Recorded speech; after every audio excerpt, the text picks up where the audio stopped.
Saya Dr. Kauri dan saya dari Klinik Headquarters. Kalau kita nak penurunan berat badan, kena makan apa sebenarnya? Simple je, kita kena fokus 3 komponen makanan yang selalunya kita makan setiap hari. Nombor 1, protein. Protein seperti protein daripada ayam, telur dan juga ikan. Okey.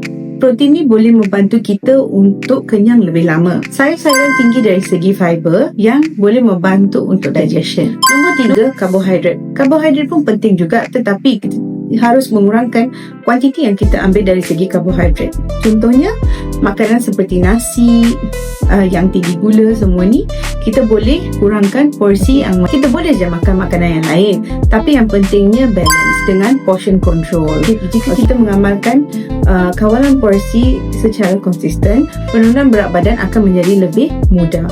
Jika anda memerlukan bantuan untuk penurunan berat badan, sila datang jumpa kami di Klinik Headquarters.